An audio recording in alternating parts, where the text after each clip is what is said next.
So welcome everyone. My name is Robin Sukhadia. I'm really thrilled to be hosting this panel that's going to be focused on art practice during COVID. Uh, the Third Eye South Asian Film Monthly Series of 2022 is supported in part by a grant from the California Arts Council.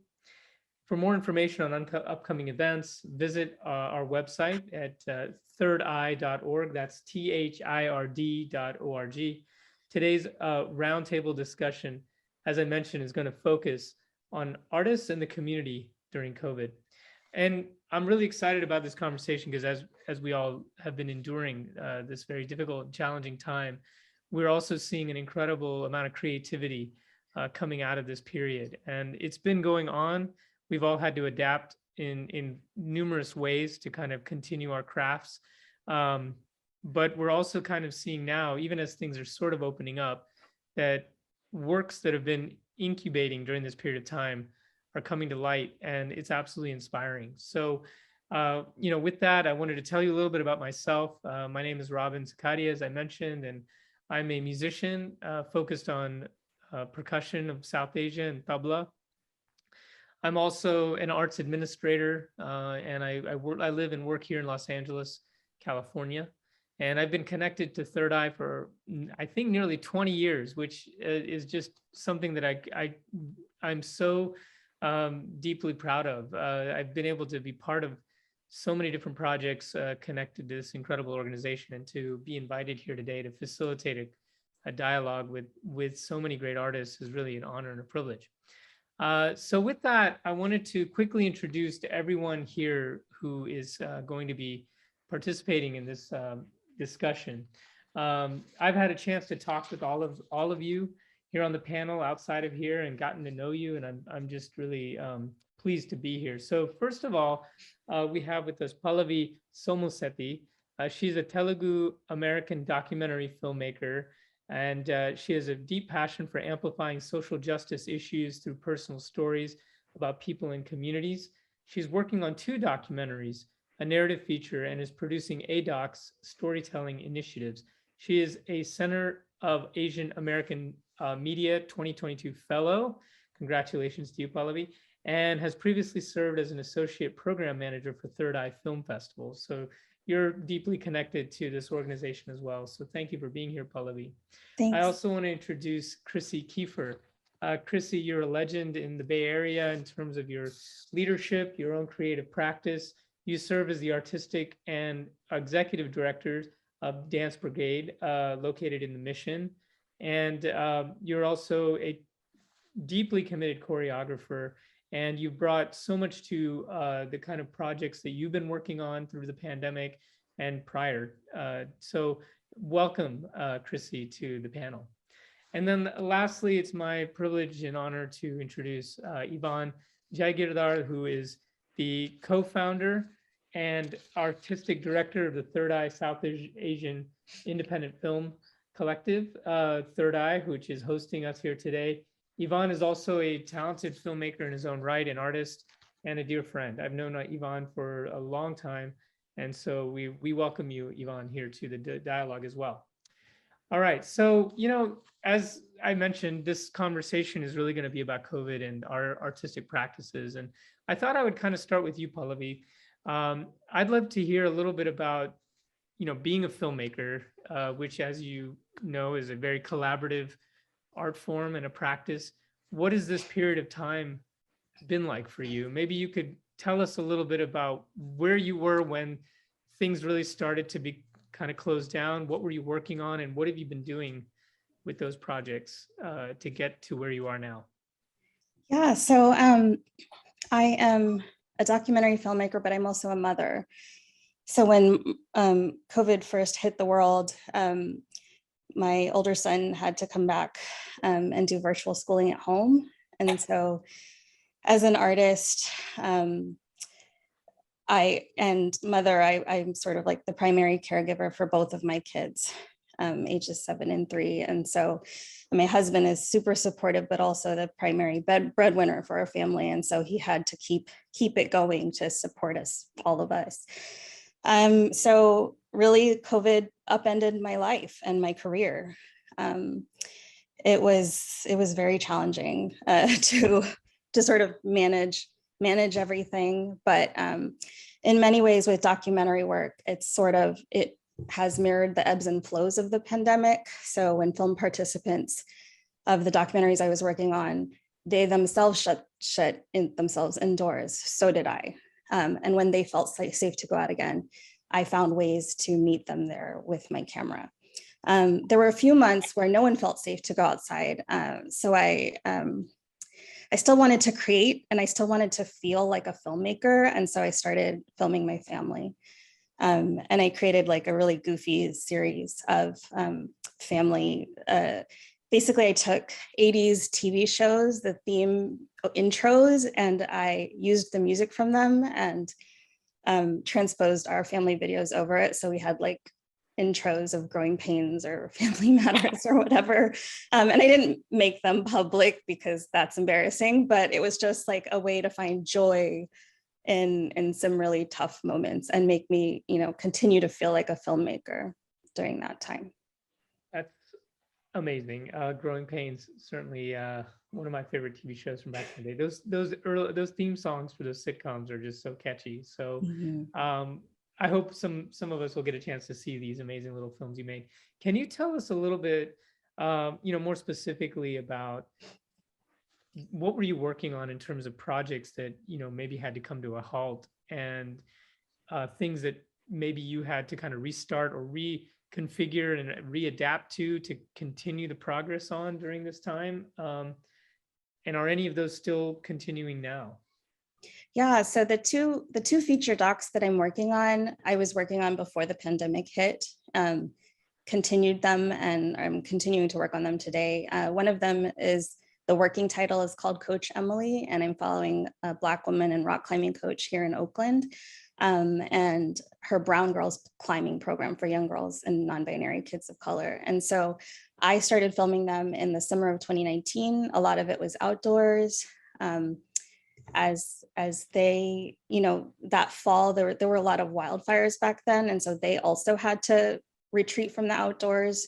When they did, so did I. Then they went back out again, and then COVID brought them back inside. Emily pivoted her classes to be online. And so I joined those and recorded those and sort of kept the witnessing going on. I asked for video diaries. I bought some audio recorders and equipped my film participants with some audio recording so that we could kind of continue to get the story.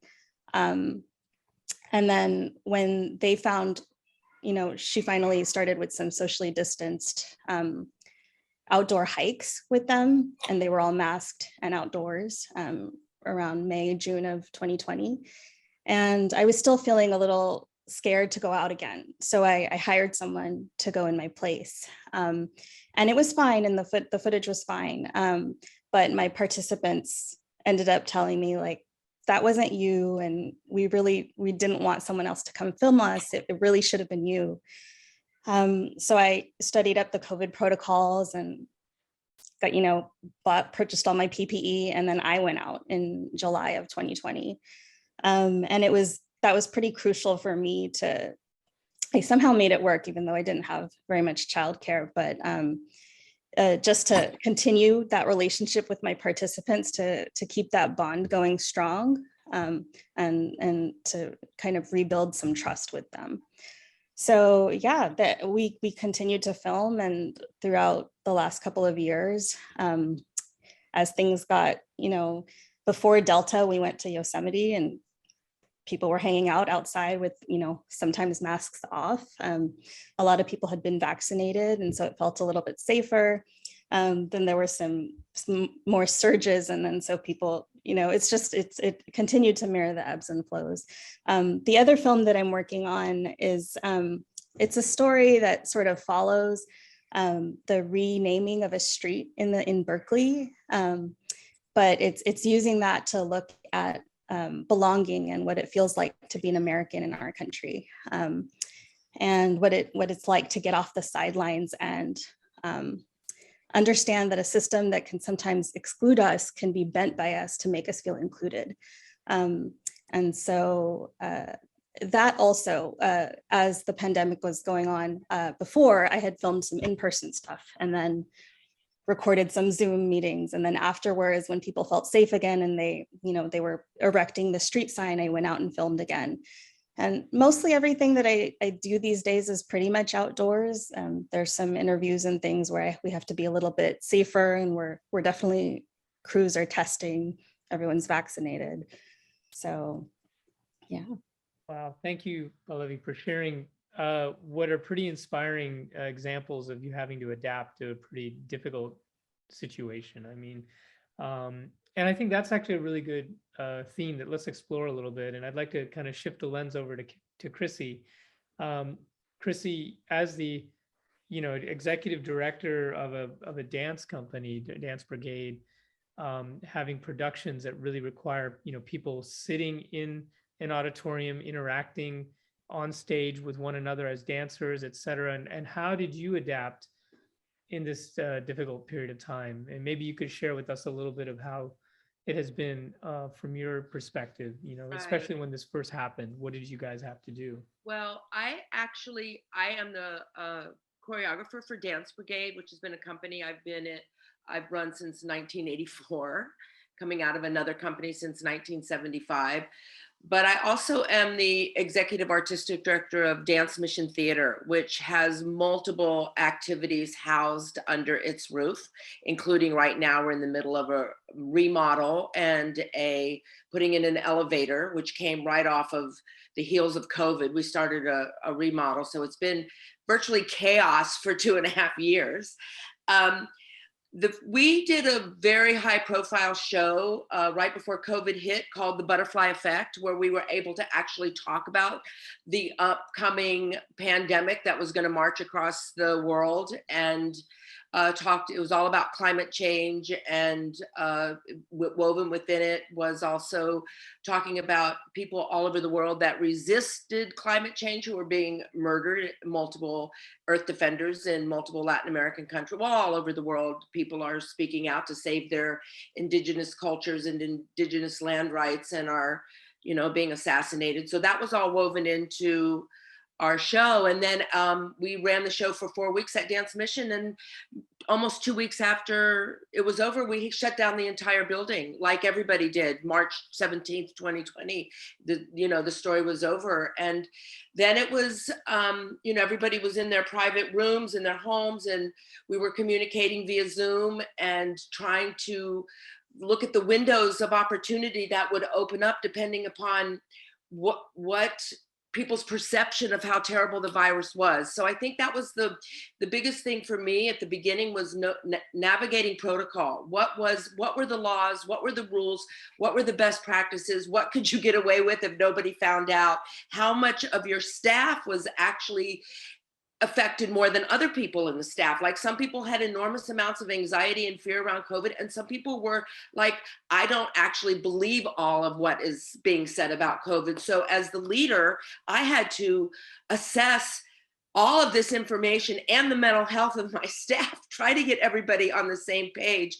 So the first opening was when London Breed, our mayor, said you can run summer camps in summer. So we went from being in complete lockdown and everybody in their private houses to doing in-person summer camps as long as people wore masks. So we've been negotiating mask, no mask, vaccine, no vaccine, test, negative test, all of this for 2.5 years. And we did a whole bunch of performances out. We're right across the street from the BART Plaza at 24th and Mission. We did a ton of activities in the neighborhood. We held our classes up at the church on the corner, donated their space. So we had our Girl Brigade program, which is girl empowerment through dance and drumming. We held that. We did walk around all over the Mission. My company performed in multiple spaces around the Mission. And then for Day of the Dead, we did a huge display in the windows where people came and stood at the BART and looked up at the windows, and we did multiple programs from the Latinx perspective, a lot around the theme of Day of the Dead, Guadalupe, etc. So we've just continued, like I said to you last time, I feel like I'm on a slalom course. Boom, boom, boom, trying to figure out, like, are we open? Are we closed? Are we open? Are we closed? Do we close down the theater? Do we wear masks? I mean, it's been heartache and a headache, and I'm sure we've all learned something that we will be able to assimilate in a couple of years. But right now I feel like I'm actually dealing with the fallout of mental health. I feel like people don't know how to actually let go of it. Should you let go of it? And feeling kind of like unengaged, and sort of a level of depression that people have. And I'm not really equipped to deal with all of that. I can deal with, whether we wear a mask or not, wear a mask, but I can't actually excavate people's mental health. And so I think we're going to find more and more of that, like how to reorient all of our businesses and efforts around what the next 3 years are going to look like. How are we going to negotiate this? What shape are people in? Do people want to go back to work? Do people want to be in the office? Do people want to put up with low salaries in the arts and all of those kind of things? I think it's an open playing field for how to be a leader and how to be an artist. And the questions are really interesting and pretty painful, actually. Thank you, for sharing just your perspective as you said, a leader looking at all of these issues, trying to keep the organization not only afloat, but creative, engaging. And then, as you said, just the mental load of navigating all of the different changing issues around COVID in terms of opening, closing, summer camps, adapting, not adapting. And then you spoke about, I guess what I'm thinking of is the trauma that we've all been going through. Do you think the art that you're making, and this is a very pointed question, which actually all of you here are going to be able to answer, or hopefully try to answer, is do you think the art you're making is helping people really heal from all this? And I'd love to hear your honest thoughts on that, Krissy, because up until the pandemic, it sounds like you were exploring such deep issues and people were still in a safe space to be able to engage with that. Mm-hmm. Now we've all gone through some collective trauma. And are we in a place to be able to come to a show and be like, oh, I'm feeling healed from this? Yes. This is helping me. So, Owen, what are your thoughts on that? I don't really know the answer to that. I know the rhetoric around it is art will save us. I hear that over and over again from a lot of non-artists or funders. The arts will save us. I don't necessarily think that's true. I feel like in my work, I've always been kind of the Paul Revere's ride of our culture, of my people, sort of white feminists, multicultural communities, like deeply engaged in social change. Like, I'm ringing the bell for the alarm of the climate, the impending climate disaster that we're all in. I just went to see a show in Oakland. There were tons of people there. I didn't necessarily feel healed by the performance, but I did feel a sense of relief that we had gathered together to watch something, so I don't know about the actual, the dance or the films or the drama or the songs, if they actually heal us, because I don't know what that means at this point, because I don't have any sense of where we're heading, but I do feel community is somehow ultimately what will keep us whole. I love the way you kind of stated that. It's not the actual production, it's the connection that you have when you're with people together, especially after the long period of isolation. I think that's a good segue over to you, Yvonne. You as an arts administrator, being the leader, a critical decision maker for Third Eye, and also working in a space where it's all about community and gathering. What are your thoughts on, first of all, what did you do at Third Eye during this period of time? And what's the role of a film festival right now, if we can't necessarily all get together inside of a theater? Wow, there's a lot of questions in there. But I think it's a process. I mean, initially, since we're talking about the history of this and how we've dealt with it, I initially went in.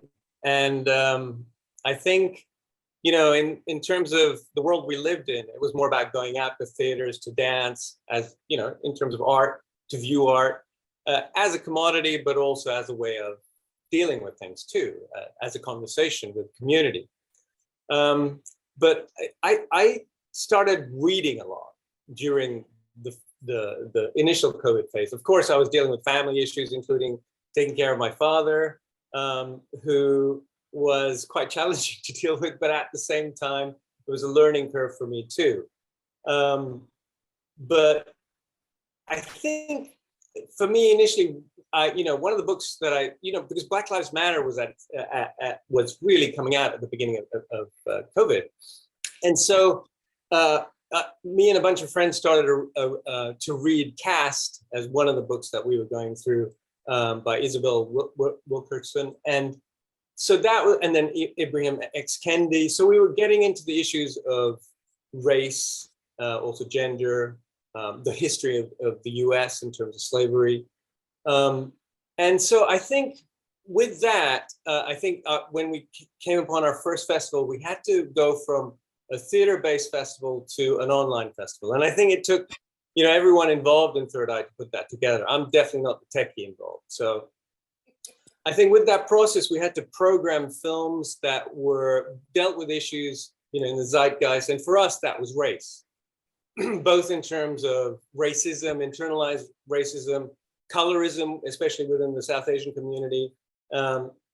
So we programmed a lot of films around that, including Writing with Fire, which dealt with the Dalit community in India. And also we dealt with a South African film by Ivy Luthra, and it dealt with, a Black and brown relationship. So I think part of the process of the festival was to shift to an online film festival, which was really problematic in many ways and challenging, but then to program with these films that we were programming in-depth interviews. And I think that was the key change for us, because when you're on stage, yes, you can interview, but it's more of a spectacle in some senses. Whereas with the online interviews, we could really go deep, like for half an hour, we could discuss things. And so race was one of the elements that we went into to begin with.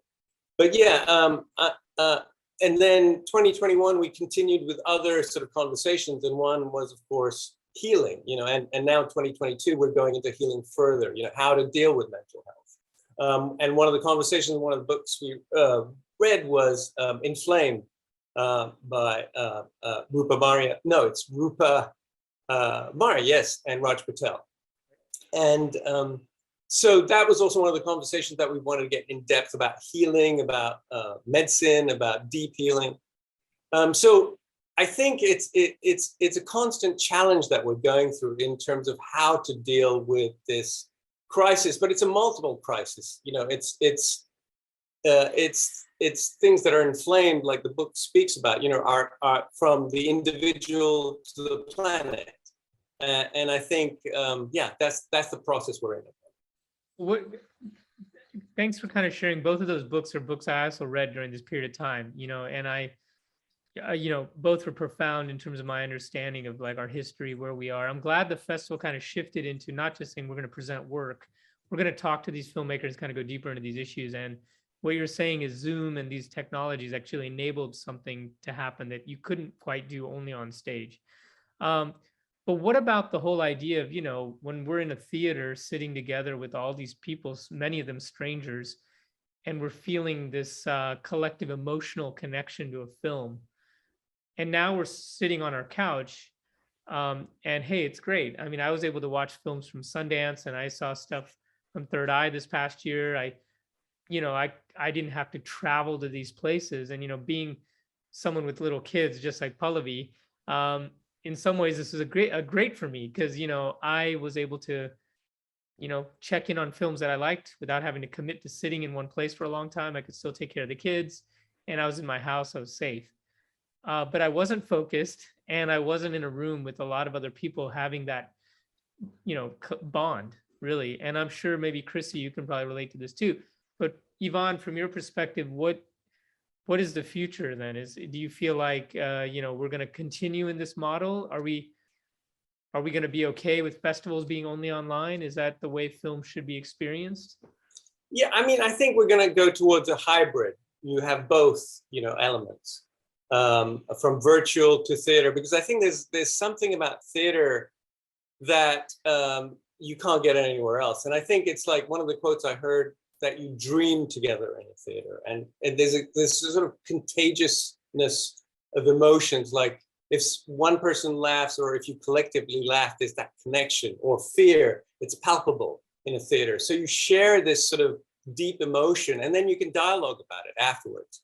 So there's a part of seeing films in a theater or dance that really gives you a different experience, a deeper experience, a more immersive experience. I think that you can't take that away. So yes, I think there's gonna be both essentially. And yes, you can see films from other places, but also there's this element of geo-blocking, like, you can only see a film within California, So yes, the possibility of seeing a film that's showing in India at a film festival there that you can see here, but a lot of the sort of producers are now geo-blocking more, where you can only see it in certain regions. So that still gives value to the Third Eye Film Festival being based in California and saying, well, we are lucky to present X, Y, and Z because these filmmakers have allowed us to show it in this area. As much as I'd like to just watch any film festival all over the world, including Cannes or Sundance, there's going to be there's still restrictions around where and when you can watch this stuff. Is that what you're saying? Right, absolutely. And we don't just do films, we mix the genres in that, as 20 years ago with you, we worked with you and the Ali Akbar School, College of Music, and we put together for one of the early silent films, Shiraz. And so we had live musicians along with the film. So we mix and match too, in terms of it's not only film that we sure, including conversations like this, which I absolutely value. Krissy, just kind of touching back to you, because Yvonne mentioned theater, and he's talking about, going to the Castro Theater and us watching a film in the theater that, is being projected on the screen. Your craft and your company and Dance Mission, you're working with live performers in the moment, on stage, collaborating in real time, as dancers. And how do you turn that into a virtual experience where someone's watching that on the screen? I mean, do you agree with Yvonne, or do you feel differently in any way about how does dance survive through all this? There's kind of a couple things operating. I think there's nothing like a live performance with an audience to create collective consciousness, for good or bad, that can transform everything in a certain direction. So I agree about the isolated nature of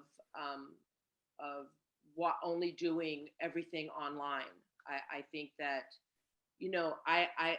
this is a deep subject, because sometimes I actually feel like we were being, in a way, throughout this whole thing, very prepped to never leave our houses, and to actually have enough information out there online that we would never be bored, because there's so much you can pull from. You can pull from multiple movie streams at this point, multiple documentaries. YouTube is full of multiple different, activities. I was able to watch a show that was at the Brava Theater that I couldn't attend in real time, and could watch it on the internet, and was really relieved because I felt a professional responsibility to see the show. So I know I didn't get the juice, but I definitely was able to give feedback to the artist about what was great about it, so that was helpful. But it's kind of nerve-wracking to me how easy how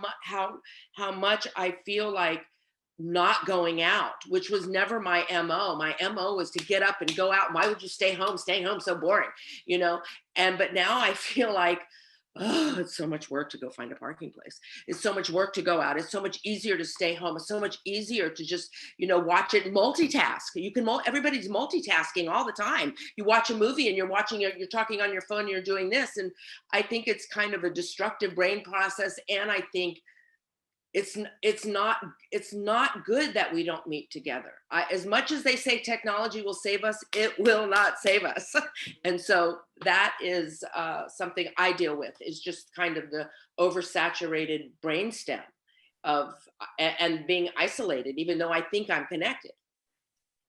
Pallavi, mother of two, hero, multitasking all the time.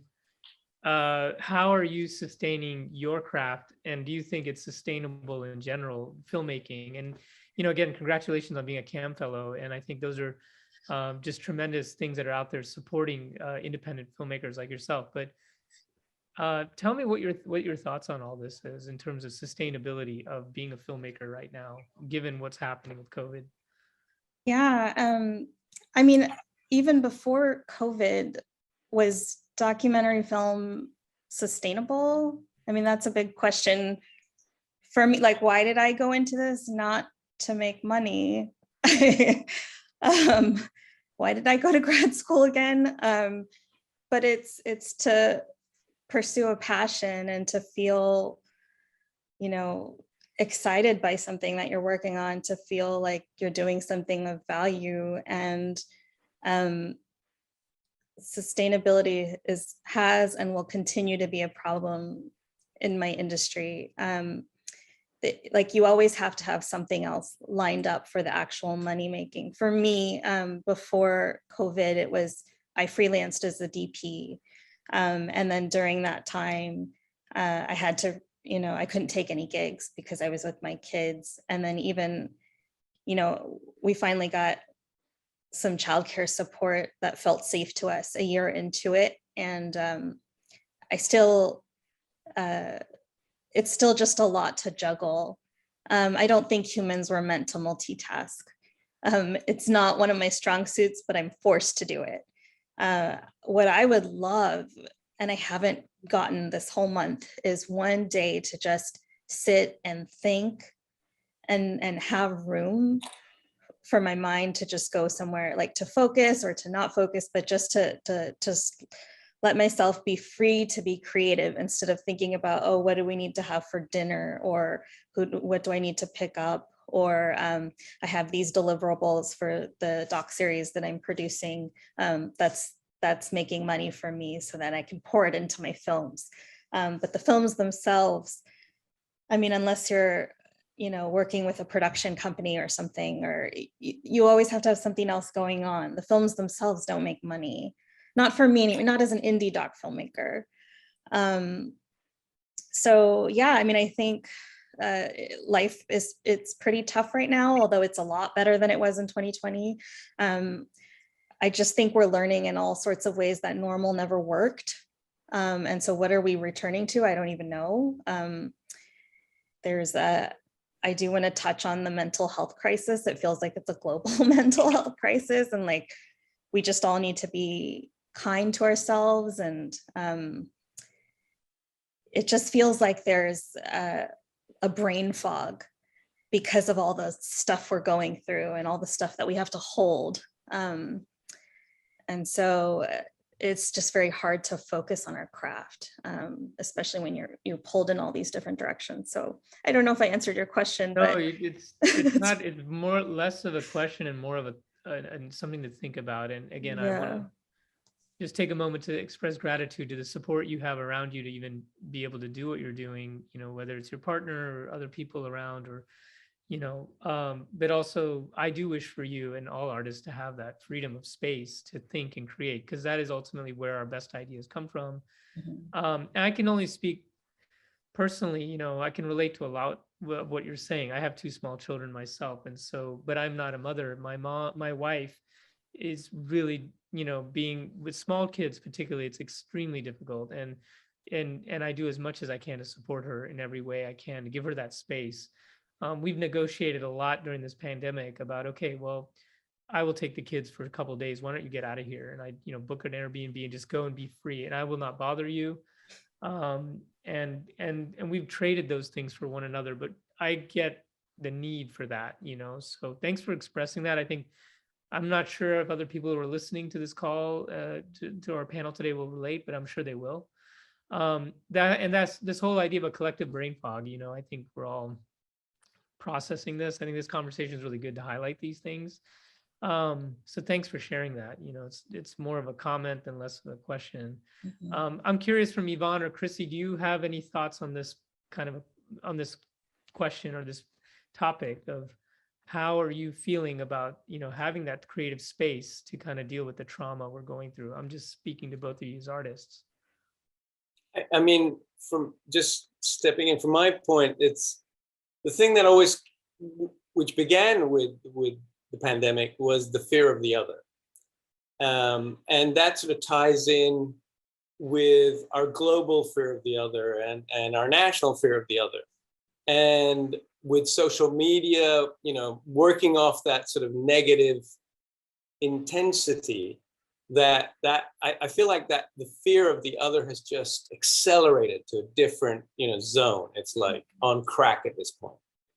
And that's the thing that, and the more we are on our own and not close to the other or community or family or friends or our larger community, those bridges are hard to maintain, I feel. And that is what concerns me in general. And how do we reestablish that sense of diversity and that celebration of diversity?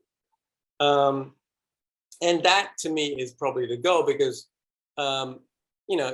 will I get COVID if I get next to, the person, that I'm walking next to, even outdoors on the street, is the first thing that hits my mind. And I don't want to have to think that way, because then you're just getting further and further away. So I think in terms of art, again, because of that, I went inwards.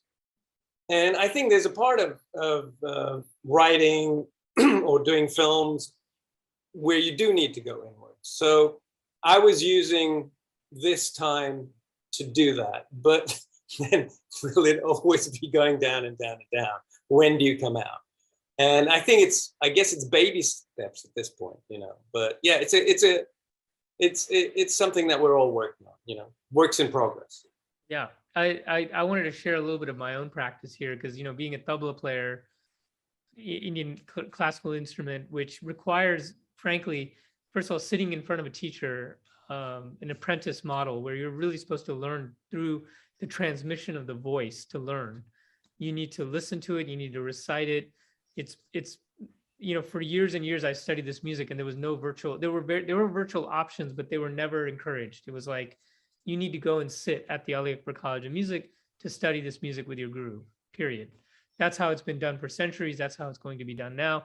And it's not a music that you really are supposed to write down anyway. So you can't learn it from YouTube. You can't really learn it from Wikipedia. You can't learn tabla from a book. You have to actually sing it and recite it and play it. So that was always my approach. And I actually loved the instrument because of that. Then COVID hits, and suddenly it's like, you can't sing, because singing can transmit this virus. You can't speak.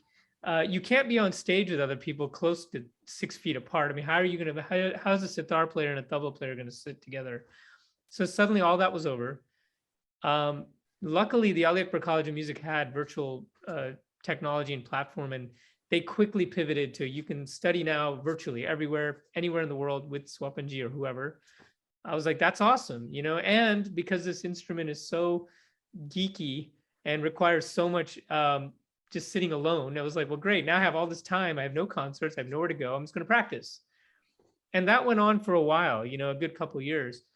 And then it was suddenly this collective feeling of like, what am I practicing for if I can't play with other people? When are we going to get together? And that's kind of where we are now, where things are starting to open up, but it's still very surreal, to play this instrument with a mask on and kind of being stuck on stage and being far away from people. And then the audience may or may not be there. I've done a lot of recordings during this time for films. I've been asked to do studio recordings. I've done a lot of things through Zoom. I've gotten really good at it. But the old muscle of sitting on stage and being with people and like feeling that energy is what I'm really missing. And it's coming back, but it's not like this has all gone away. We're still seeing, and India particularly was devastated by this. And that was heartbreaking to watch, because there was a literal feeling that I was like, am I ever even going to get back to India? And I still wonder about that now. Like, when am I going to feel safe enough to get on a plane for whatever, 20 hours to get to India? So anyway, sorry to share all that, but like, I think a lot about this stuff, and, I think it's part of our individual, all of us on here are kind of operating in slightly different media in terms of our art practice. And some of it's more well-suited to Zoom than others, but no matter what, we're missing that collective feeling. So yeah, I just appreciate these thoughts from all of you. Krissy, do you have any, thoughts on this as well? I mean, being a choreographer. Well, just going back to the original statement about how hard it is mothering small children or parenting small children, being an artist, I felt like when I first had my daughter that I would never have an existential thought again. That there was no time to muse. There was no time to think about anything but what she needed next and how I was going to keep it all together and keep the money coming in and take care of everything. And that thing we all love to do as artists is look at the connection between art and poetry and dance and film and how it fits, and what's the meaning of life, the great meaning of life. Gone. It will come back.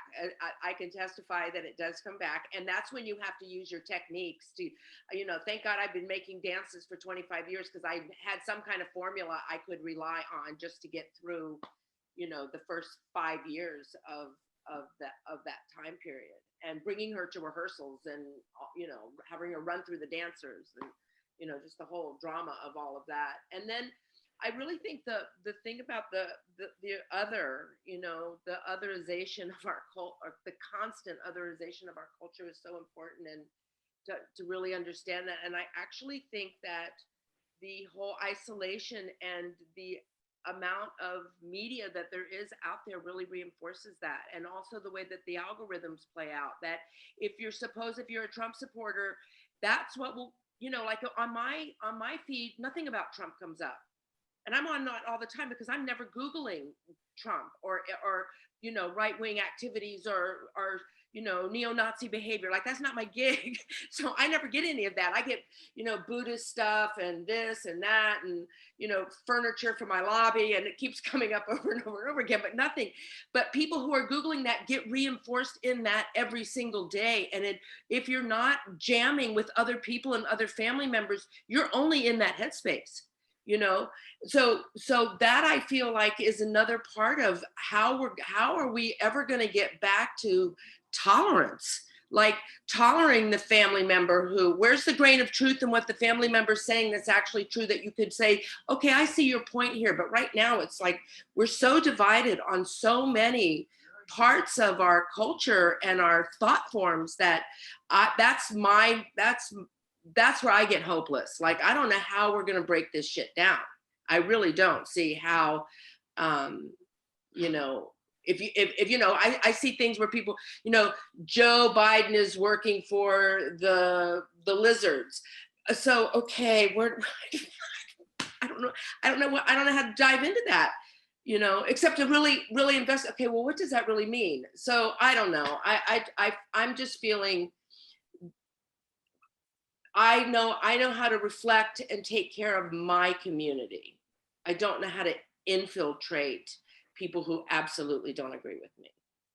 So you're talking about the echo chamber, which I think is what the algorithms reinforce, right? Is that you're getting what you are interested in is coming back to you and being amplified, and it's not like it's actually opening your perspectives at times. Again, going back to what you think art will save us, art will heal us. That is the hope, right? That when we go and see a work of art, whether it's physical or the performance or whatever, musical, it's the intention, we hope, is that it expands our mind and our consciousness to encompass new ideas, look differently at things that we thought we understood already. And that has been central to art all along. And we hope that can break the echo chamber.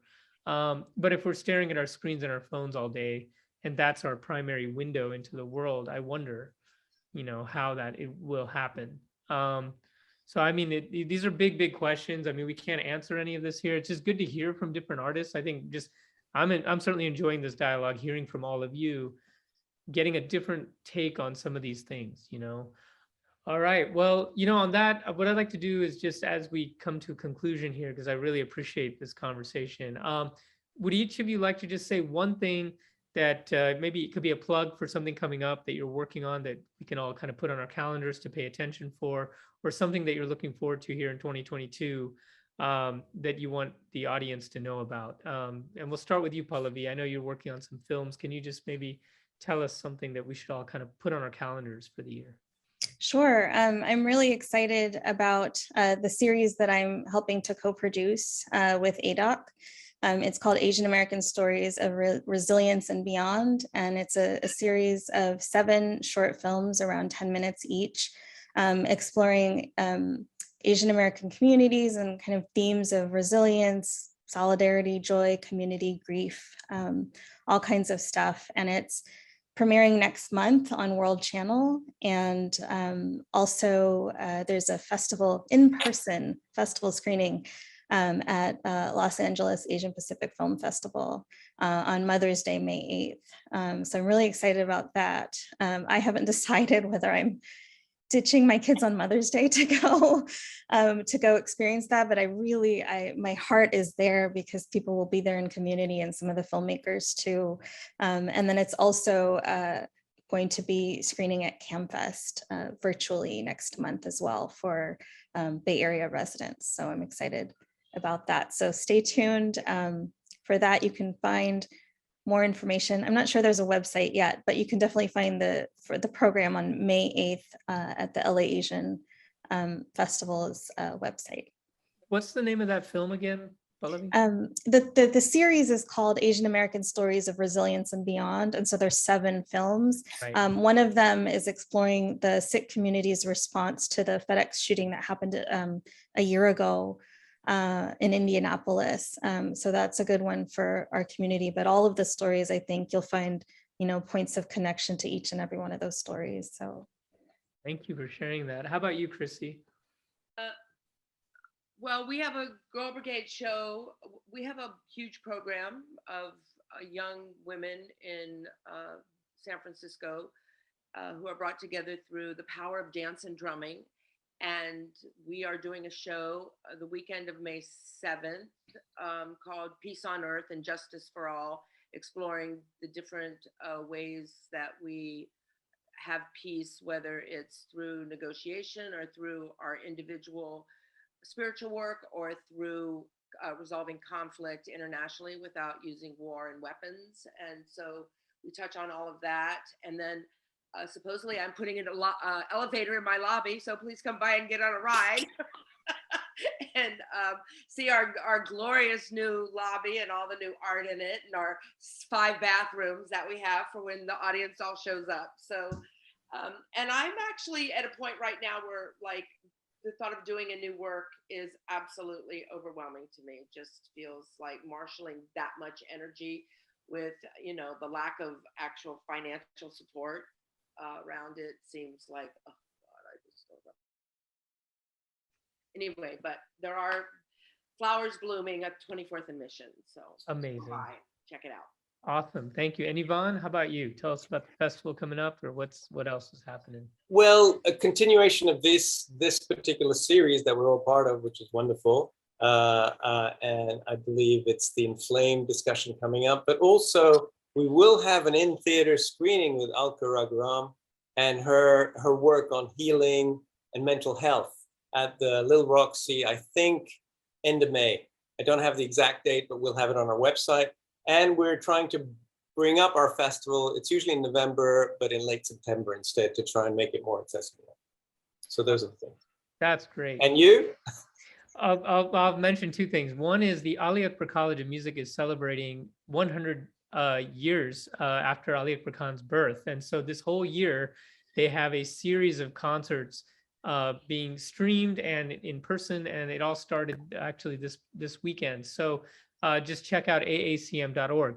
Personally, I am about to release an album that my dad and I worked on over the last 2.5 years. It's kind of really special to me because my dad and I have this deep connection through music, and I've always wanted to record him professionally. And so this is 11 tracks of him singing, featuring artists that I've been working with also around the world. So it's sitar, santur, tabla, sarangi, bansuri, all the instruments. So it's really going to be beautiful. So those are my things. And Pallavi, did you have one more thing you wanted to add? I think you. Yeah, I forgot to mention, I was plugging the series I was working on, but if anyone's interested in the rock climbing documentary, you can visit coachemilyfilm.com. There's a short film that's out there that so you can kind of whet your appetite, and there's a feature coming next year.